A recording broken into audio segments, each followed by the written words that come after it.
रिसोड नगर परिषदेच्या विषय समिती सभापतींच्या निवडी बिनविरोध, महायुतीचा झेंडा. रिसोड प्रतिनिधी. रिसोड नगर परिषदेच्या विविध विषय समित्यांच्या सभापती निवडीची प्रक्रिया जानेवारी 20 रोजी अत्यंत उत्साहात पार पडली. या निवडणुकीत भारतीय जनता पक्ष आणि शिवसेना, शिंदे गट, महायुतीने आपले वर्चस्व सिद्ध केले असून सर्व सभापतींची निवड बिनविरोध झाली आहे. नगराध्यक्ष श्री भगवानराव दादा क्षीरसागर आणि उपाध्यक्ष विष्णू कदम पाटील यांच्या मार्गदर्शनाखाली ही प्रक्रिया पूर्ण झाली.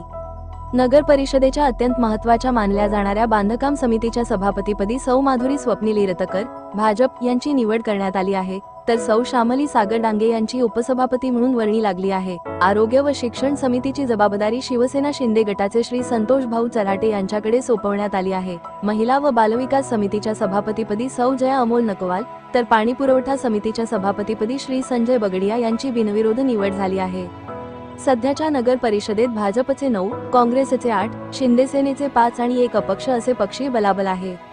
या निवडीवेळी निवडणूक निर्णय अधिकारी म्हणून संजय नागटिळक आणि सहाय्यक अधिकारी सतीश शेवदा यांनी काम पाहिले. निवडीची अधिकृत घोषणा होताच समर्थकांनी फटाक्यांची आतिषबाजी आणि गुलालाची उधळण करत विजय साजरा केला. शिवसेनेचे वरिष्ठ नेते प्राचार्य डॉक्टर विजय तुरुकमाणे, भाजपा शहराध्यक्ष श्री सागर डांगे, महामंत्री श्री संदीप गुंजकर, श्री ओंकार पुरी, श्री सुनील चराटे यांनी नवनियुक्त सभापतींचे अभिनंदन केले असून या निवडीमुळे शहराच्या विकासकामांना नवी गती मिळेल असा विश्वास व्यक्त केला जात आहे.